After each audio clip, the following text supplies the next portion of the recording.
lost his life when he accidentally shot himself while cleaning a family gun. Now he's trying to make sure things like that don't happen to anyone else. Christian Hauser has the story. 14-year-old Michael Lewis isn't a motivational speaker, but he does have an important message for the nearly 150 kids here at the Adams County Sheriff's Office boot camp. I didn't see no bullet in it, so I set it back down, and it just went off. Lewis says he was cleaning a gun and thought the chamber was empty. Turns out it wasn't, and he accidentally shot himself in the leg. I was just so scared, it didn't even hurt me, I was so scared. Luckily, his leg will heal and he'll be out of this cast in about a week. But the young man wanted to do more than just get back on his feet. He wanted to share his story with others. Save some lives. Teach kids not to play with guns because it hurts you bad. Kids listened as Lewis told them about what happened, along with a state trooper talking about firearm safety. The trooper and deputies hope hearing it from another kid may convince these boys and girls to stay away from firearms. He is donating his time to come and talk to the kids to show them, hey, this is what happened to me. He got very lucky.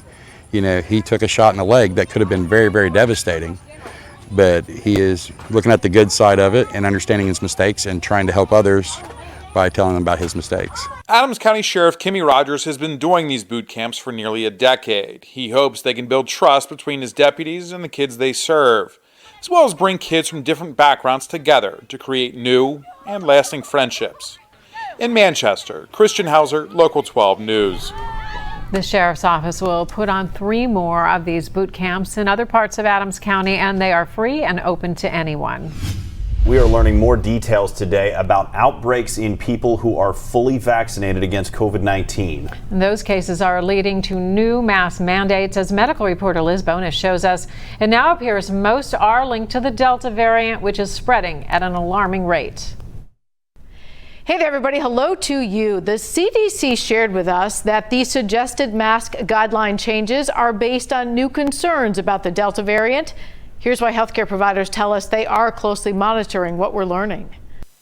It's large gatherings like this one at Chicago's Lollapalooza that of those caring for critical COVID-19 patients saying wearing masks in high outbreak areas, whether vaccinated or not, is the right recommendation. The Delta variant is more transmissible and it can cause more severe disease.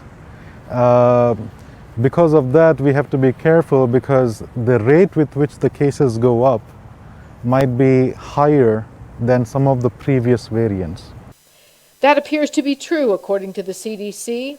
When nasal passages were tested from those who had the Delta variant, they found the same amount of infection in those who were vaccinated as those who were not, meaning both can spread the virus at the same rate. So we all have to be careful about that and mindful about that. How mindful? The Delta variant, according to internal documents from the CDC, first reported by the Washington Post, said to be more transmissible than many other viruses. That includes Ebola, the common cold, the seasonal flu, and smallpox. The documents also say it is as contagious as chickenpox. With each new variant coming out, it becomes more and more difficult for the vaccine to control the disease. The weekly CDC morbidity and mortality report released also shows that's true. Of 469 cases that came from small gatherings in Massachusetts, nearly 75% of those cases occurred in fully vaccinated people. The one good thing? While almost 80% had symptoms, only 5 needed treatment in the hospital. 4 of those were vaccinated, and there were no deaths. Vaccines, of course, still reduce that risk. That is why vaccine mandates are gaining momentum with employers. Strong encouragement is becoming a requirement for many. Here's Alexa Helwig. Policies are changing for hundreds of staff who work at Episcopal Retirement Services. The large Cincinnati nonprofit owns 3 retirement communities and 27 affordable living campuses. We have the honor of working in our residents' home. They don't live in our workplace. That's a subtle distinction, but it's so important. President Laura Lamb says the nonprofit was moving toward a vaccine mandate for months. She cites the severity of the Delta variant as a main concern to make it official. Frankly, because it's more contagious and because it can be transmitted so easily, we decided that now was the time to firm up and let our staff know. ERS is one of the first in Cincinnati to publicly mandate the vaccine. Staff at the retirement homes are required to have their first dose by September 25th. Those working in the affordable living communities need to be vaccinated by early 2022. Lamb says it's her job to protect the most vulnerable, but she's not forcing it. What we're saying is if you want to serve elders in this time and in this place, you have to be vaccinated to work with us. In Oxford, it'll be a hot brick summer at Brick Street. I would say it's probably the most popular bar on campus. For Miami students who can follow the bar's new COVID-19 policies. In a social media post, a person will have to show proof of at least one COVID vaccination, evidence of a negative COVID test, or evidence of a positive COVID antibody test. It's an interesting way of going about it, but I think it's probably a good one. I think especially here on campus, there's a lot of people that sort of disregard their own health in the sense of like, oh, I'm a college student, I'm 20-something, I'm fine. Miami senior Forrest Hops likes the policy, but others on social media have a different opinion. One person commenting, "Will never attend again." Literally embarrassing. Another saying it seems like an uneducated decision to stay in good graces with the university. Nevertheless, an overwhelming majority seem to be in support, saying the bar is setting a good example. I think it definitely would make at least me and people I know feel safer and more confident going out.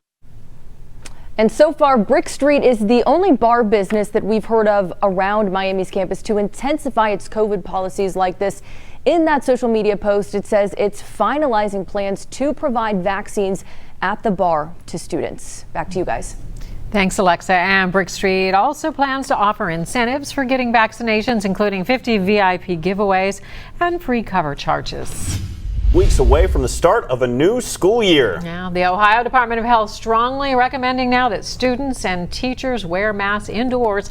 Local 12's Courtney Wheaton spoke to some of our larger districts that are just beginning to release their plans. And what are they planning, Courtney? Well, Paula, the districts I've reached out to are making masking optional. Many others are still undecided, still waiting to hear from health officials and parents. However, for some parents, making masking optional is quite concerning.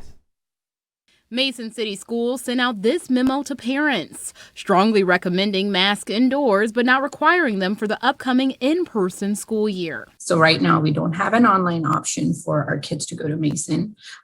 There is no masks are. Also, it is very scary for me as a parent. Shivali says for the older kids, it's great, but for the younger ones who can't get vaccinated, she's still really afraid. I brought these concerns to Mason City Schools superintendent. So is there going to be an option for online again? Or what do you say to those parents that are like, you're leaving us out there?